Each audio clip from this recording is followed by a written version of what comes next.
Hello, and welcome to the latest presentation of the Friends of History First Wednesday Lecture Series. I'm Anita Warren with the Friends of History and will serve as your host today.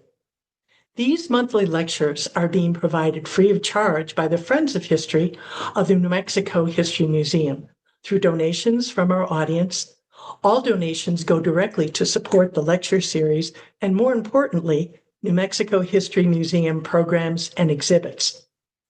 Should you wish to donate, please go to our website, shown here, and click on the Donate button at the top of the page. Our speaker today is Dr. Alicia Abbott, Principal Investigator, Abbotech Incorporated, a professional archaeological service. She holds degrees in archaeology and anthropology from the University of Texas and the University of New Mexico. Dr. Abbott has been researching and documenting the historic cemeteries and graveyards of Santa Fe for more than a decade.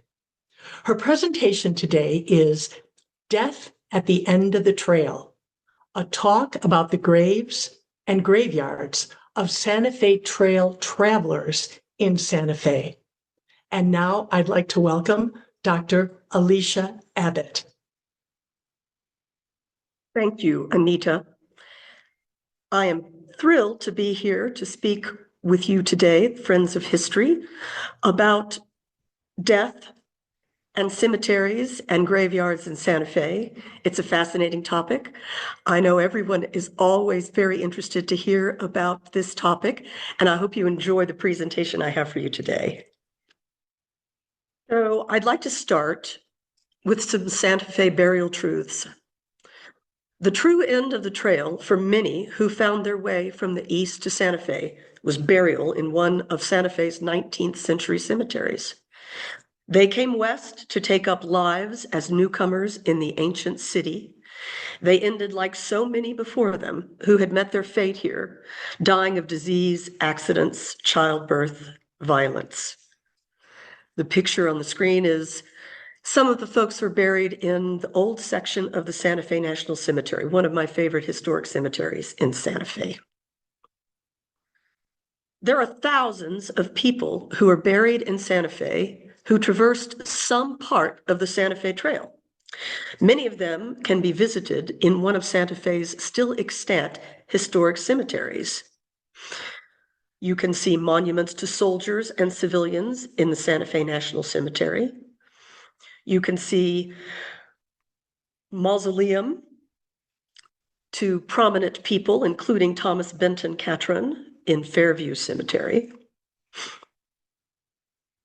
There are also an unknown number of the nameless dead who lie in graves that are unmarked and lost to modern memory in 21st century Santa Fe.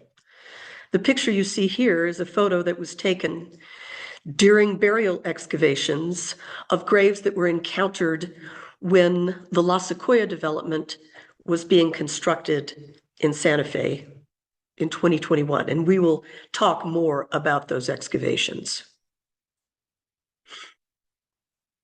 If you were Catholic and died in or near Santa Fe from the beginning of the villa's existence, Santa Fe had you covered.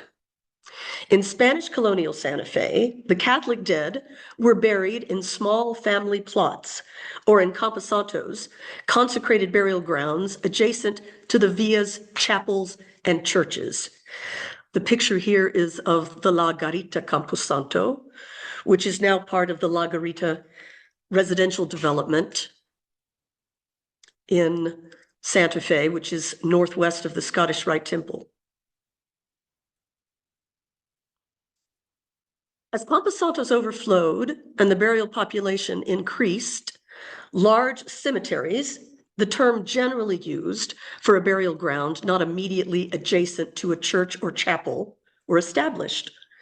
Probably the largest Catholic cemetery in 19th century Santa Fe was the old San Miguel Cemetery, which is now under what is the PERA parking lot. And this is one of my favorite photographs of historic cemeteries in Santa Fe. These are two ladies visiting the dead in 1930 in the cemetery. And you can stand in the same spot today. You're in the middle of the PERA parking lot. The Santa Fe Trail opens and the ancient city meets the east. The merchants, soldiers, travelers, and settlers flowing into La Villa from the east with the opening of the Santa Fe Trail in 1821 were a diverse group. So who were they? First of all, they were from everywhere. Throughout the historic cemeteries in Santa Fe, you will find monuments that show the birthplace of the people who are buried there. This is Philip Schwarzkopf, a native of Bohemia in Fairview Cemetery.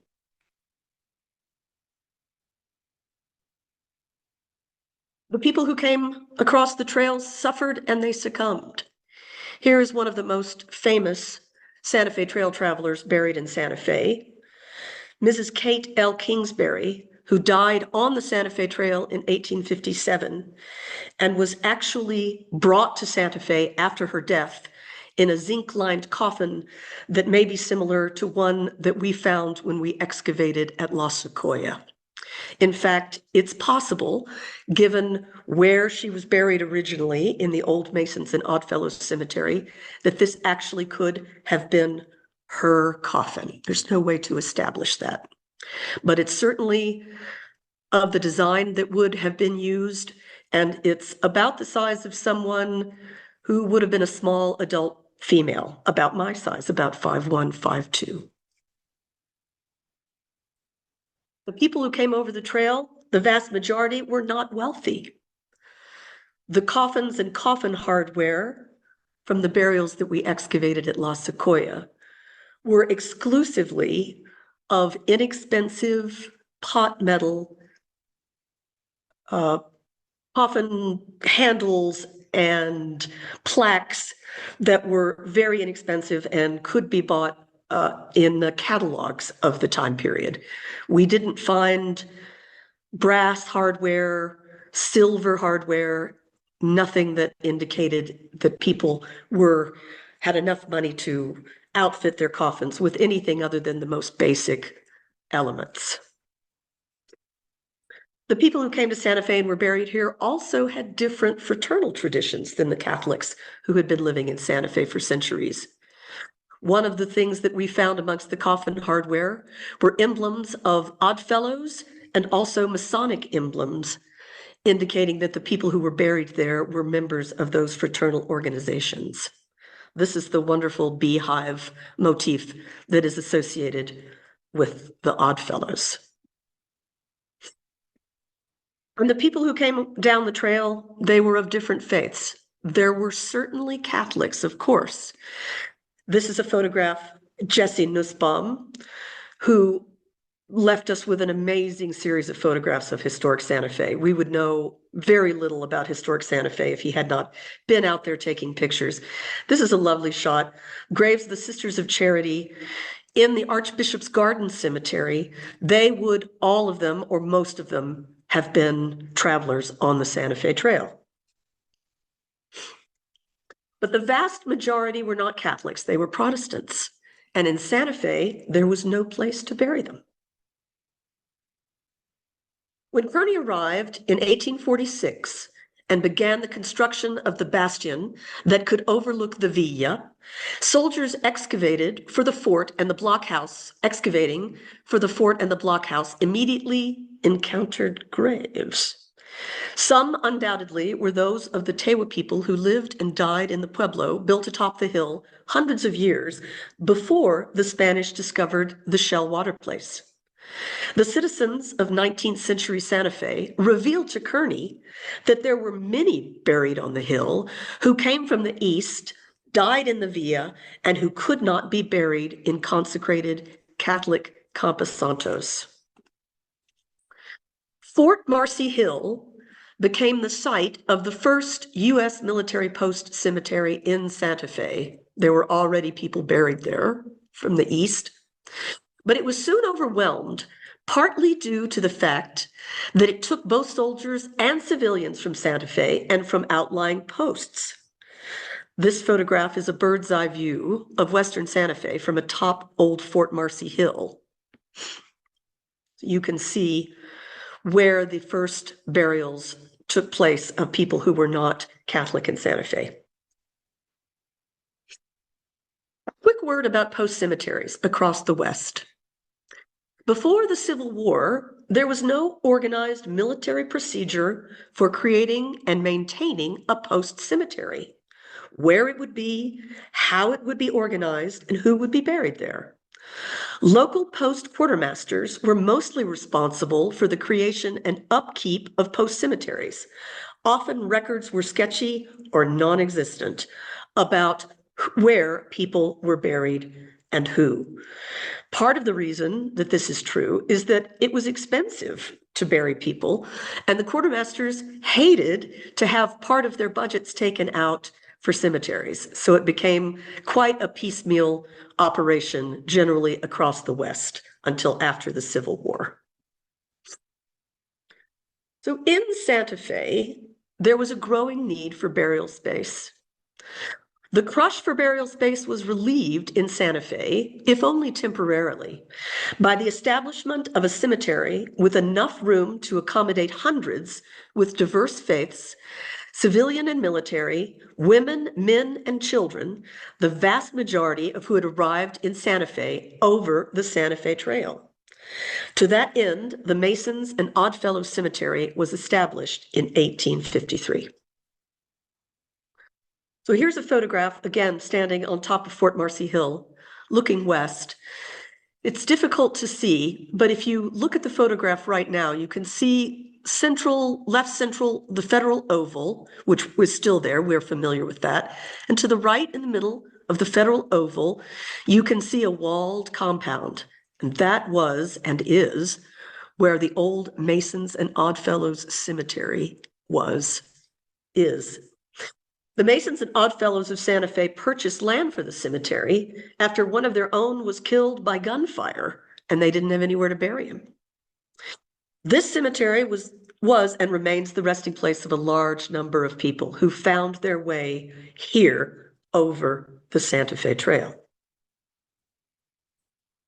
The Masons and Oddfellows Cemetery was surrounded by a massive adobe wall and was neatly laid out with both trees and graves in orderly rows. The prominent of Santa Fe were buried there, some marked with impressive monuments that you can see here in the bird's eye view of Santa Fe from 1882. On the right, you can see the burned out federal building before it was rebuilt. And to the left of the cemetery, you can see what was the old gas works, including a large gas storage tank. Soon, the National Cemetery joined the Masons and Oddfellows Cemetery as a burial place for Santa Fe's and indeed New Mexico's diverse population. The National Cemetery was established in 1870 on land donated by then only Bishop Lemay for the purpose of establishing a new post cemetery for Fort Marcy, sort of a clearinghouse location for all of the people who had been buried at isolated posts and also up on Fort Marcy. They were moved and reburied in the National Cemetery. The National Cemetery filled and continues to fill the need for burial space for soldiers and civilians from across the Southwest. It is also the resting place of many Santa Fe Trail travelers. In the National Cemetery, soldiers and civilians, here are a couple of monuments, both with military headstones with the federal shield, but still people who were on the left, Maud Mitchell, who was a civilian, who died in 1871, and Cottony May, an Apache Indian, whose death date is not listed, but who may very well have been a scout with the military in New Mexico. He may have also been someone who simply died in Santa Fe and was buried there. Get rid of this. Eventually, more cemeteries were created that could accommodate the diversity of Santa Fe, including Fairview Cemetery and the Independent Order of Oddfellows Cemetery, both in 1884. You will know where these cemeteries are if you drive down Cerrillos Road. They're west of the School for the Deaf. Fairview is fairly large behind a gate, and to the west, behind a wall, is the Independent Order of Oddfellows Cemetery. Many people, though, will drive down Cerrillos for years and unfortunately never notice that these wonderful historic cemeteries are there. So the historic dead of Santa Fe rest in peace. We like to believe that they do. We like to believe that cemeteries are permanent resting places, but in reality and in Santa Fe, they are not. In 2019, when the construction began for the La Sequoia de El Castillo development, at the corner of Paseo del Peralta and Old Taos Highway, graves began to turn up in the backhoe trenches. In spite of the fact that the boundaries of the old cemetery were known to overlap the property. Interments that were part of the old Masons and Oddfellows Cemetery were supposed to have all been moved according to popular lore. The picture here is an estimate of the size and shape and location of the original boundaries of the old Masons and Oddfellows Cemetery. And you can see that the Scottish Rite Temple and the Montezuma Lodge parking lot, as well as the southeastern corner of the parcel where the La Sequoia development is all encompassed part of this very large cemetery. One thing that made the finding of the graves and the initial destruction of a number of them in the backhoe trenches so jarring was that it was well known that it was a cemetery, in spite of the fact that it had been paved over with a parking lot. The boundaries were known. There are plots and plats in Santa Fe that indicated that it had been a cemetery. But the problem was, and continues to be, that people like to believe the myth that when cemeteries are decommissioned, that all the graves are moved.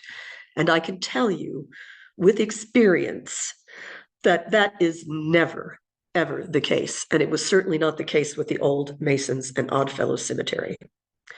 So when El Castillo was told that there were no graves that would be in the way, they began construction and they immediately began to hit them.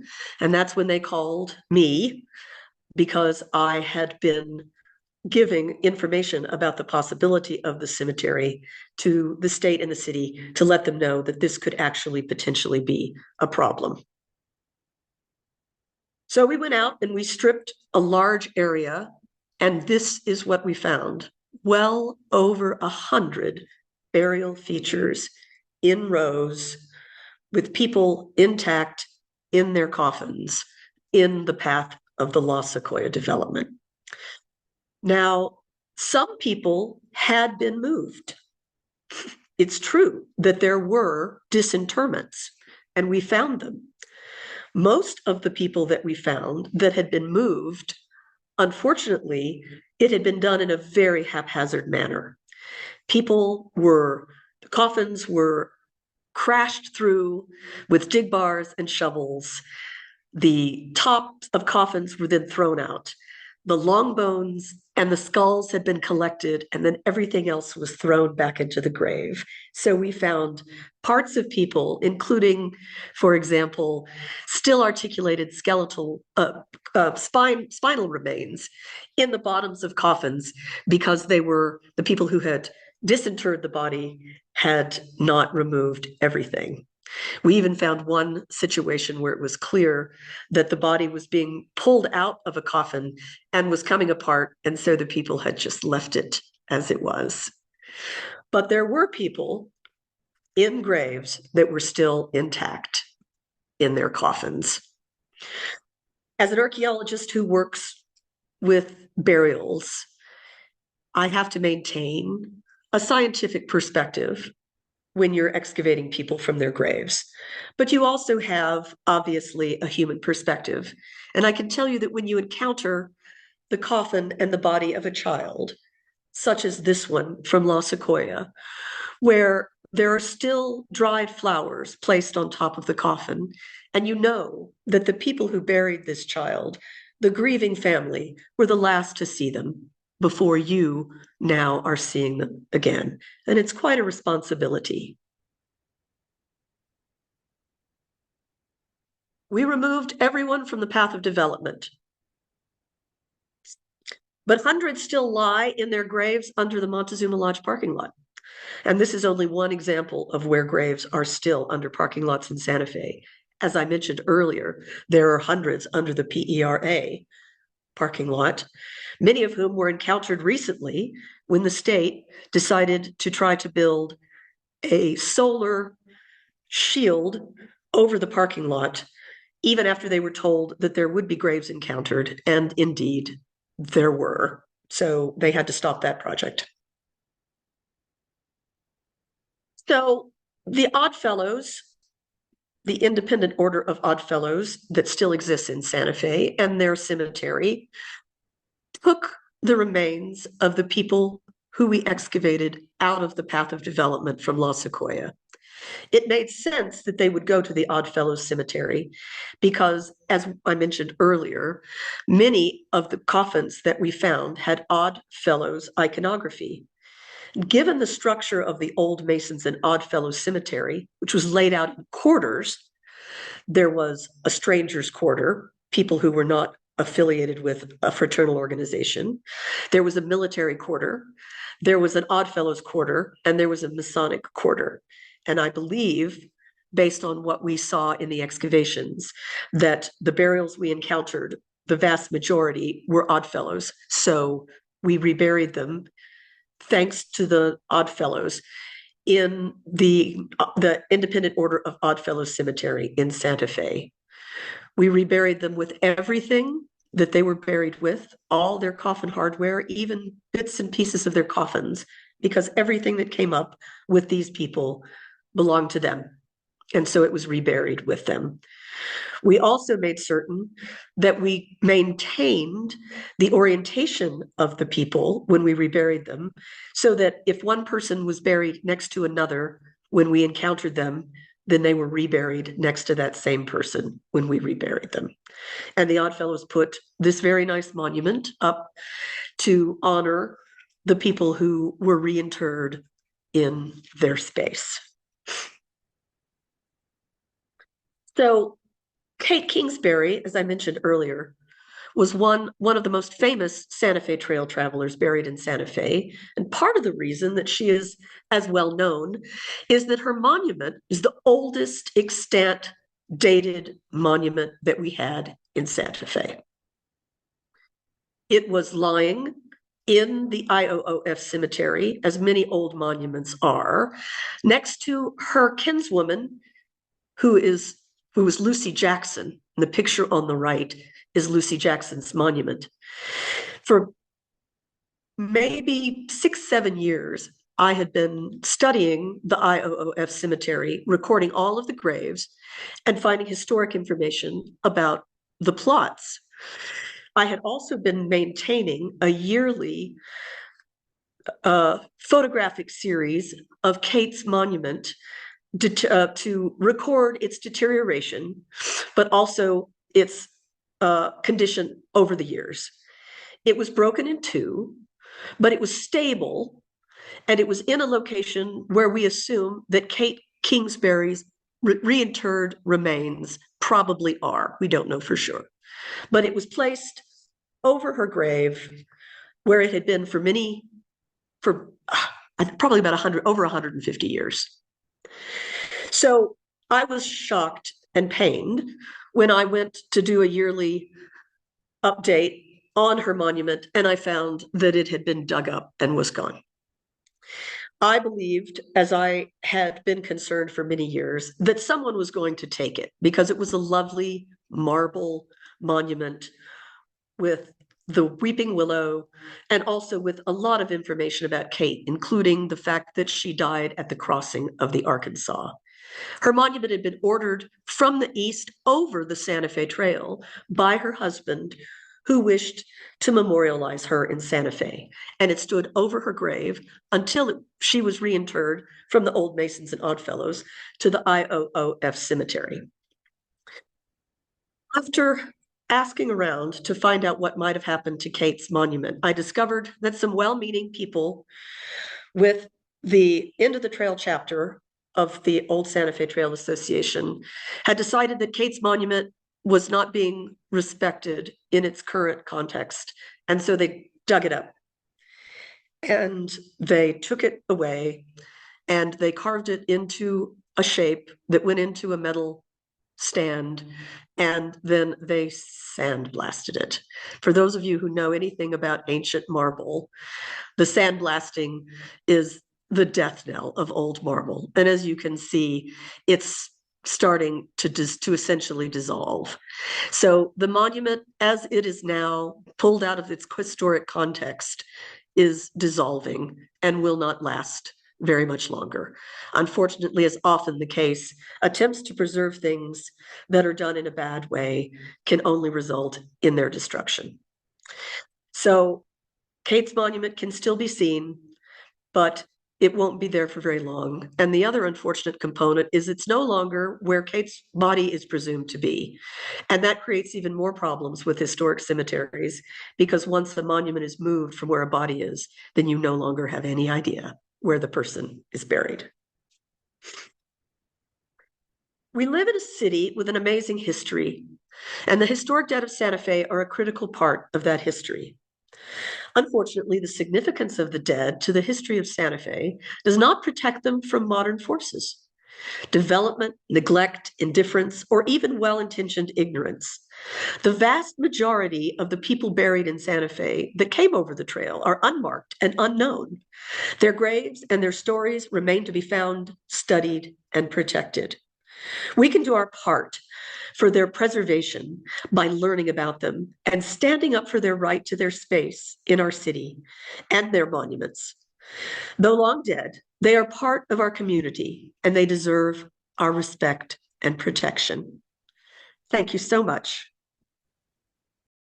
Thank you very much, Dr. Abbott, for speaking to us today. Your presentation about the final resting place of the Santa Fe Trail travelers was most fascinating. Thank you. And for our audience, we have a few questions. How did you get interested in historic cemeteries, specifically here in Santa Fe? When I came to Santa Fe and began working initially for the Historic Preservation Division here, I had a history and background with pre-Columbian archaeology. I knew very little about historic Santa Fe, and I knew that I was going to need to learn about the Spanish colonial, territorial, and state history of Santa Fe.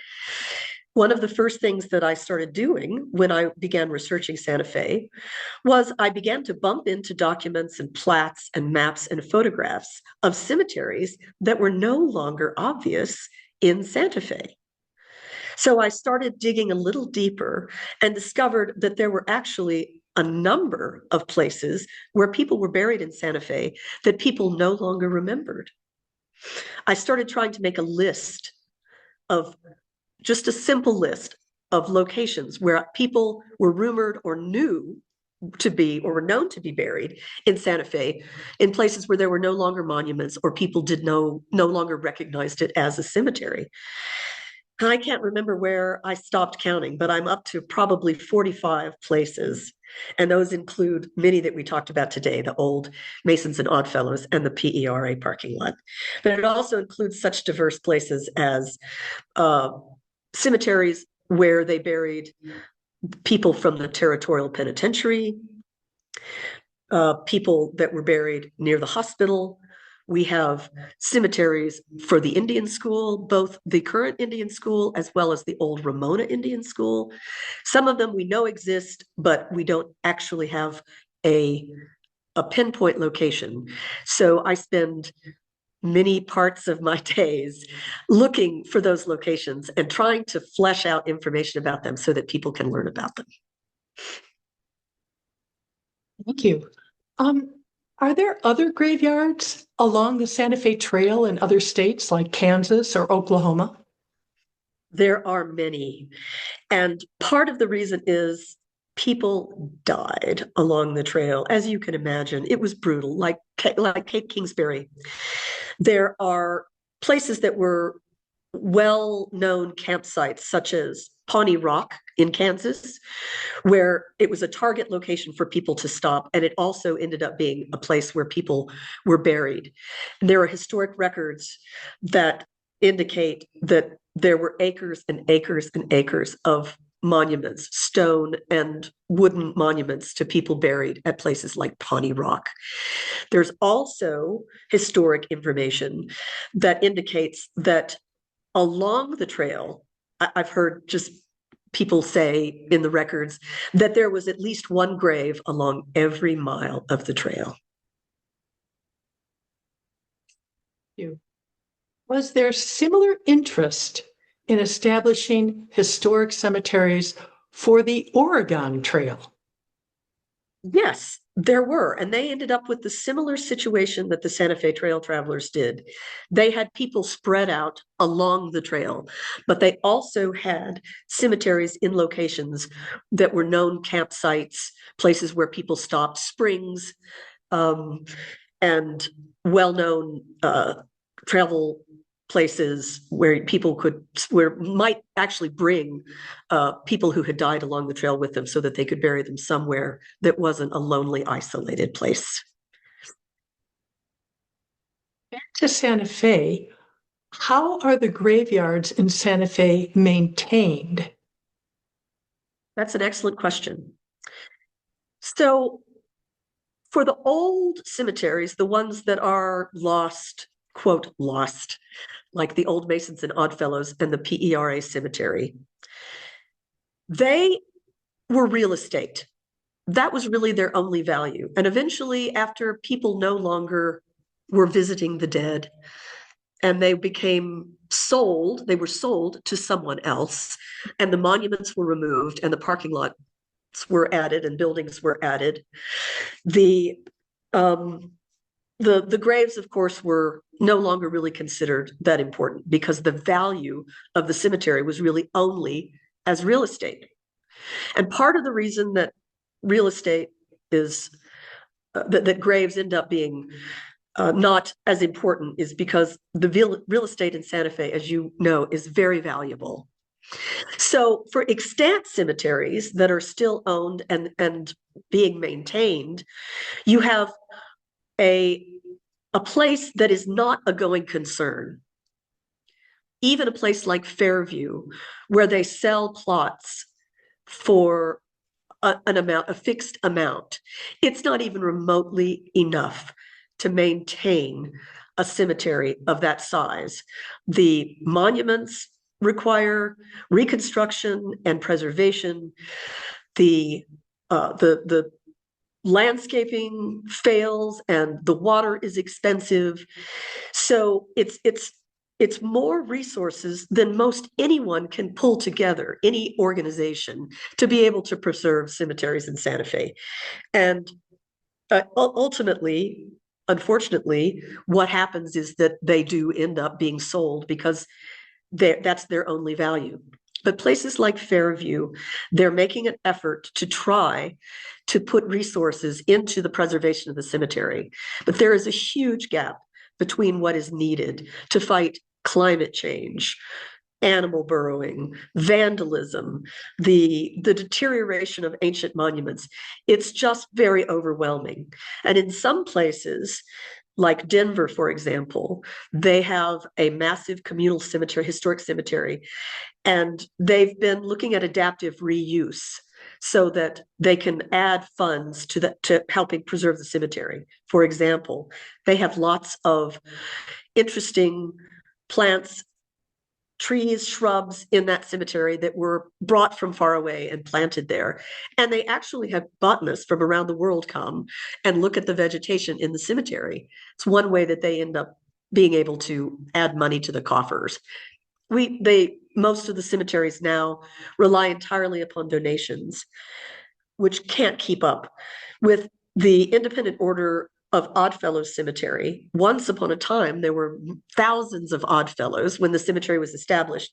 They had a cemetery fund, was well funded. They had a cemetery committee, but no one is being buried in that cemetery anymore. And there are almost no Oddfellows left. They end up being able to maintain their building, and that's almost the only thing that they can maintain because the resources are just not there. Well, that was most revealing about our Santa Fe graveyards. In the future, where can audience members reach you, Dr. Abbott?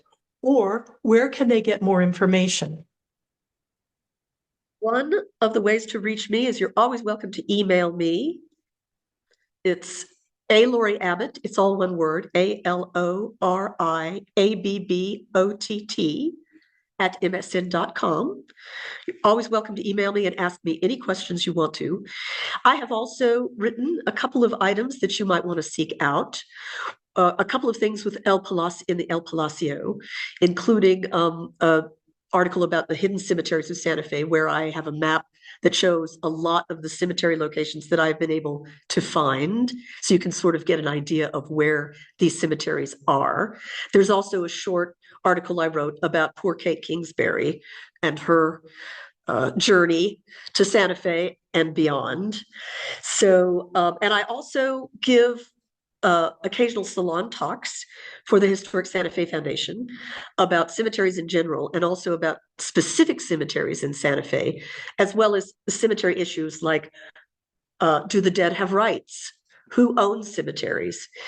And then finally, I also love to give tours of Santa Fe's historic cemeteries that mostly have been sponsored by the Historic Santa Fe Foundation, but I will also give private tours in the cemeteries in Santa Fe.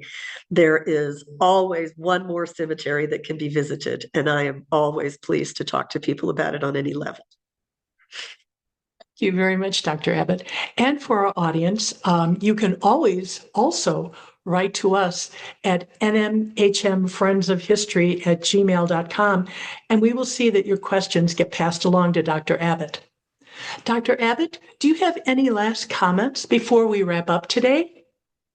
I just want to say that those of you who are watching this presentation are bearing witness to the historic cemeteries and graves and preservation issues in Santa Fe.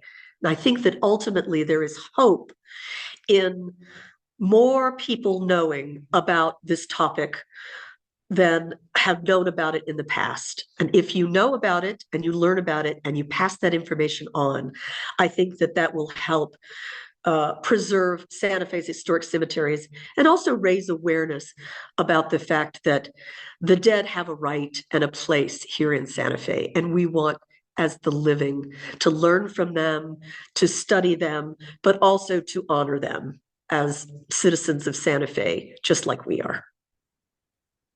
Thank you, Dr. Abbott.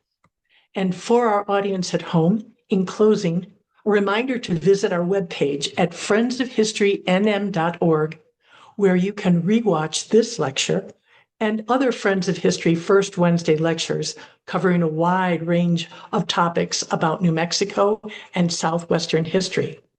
Click on the lecture series link at the top of that page, then past lectures to see the list. If you wish to learn more about our upcoming lectures or more broadly about the Friends of History, we encourage you to join our mailing list or email us at nmhmfriendsofhistory@gmail.com.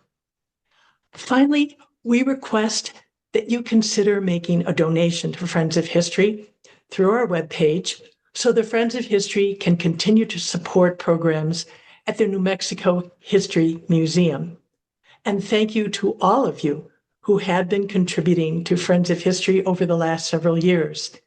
We look forward to seeing you all in the months ahead. Thank you and goodbye for now.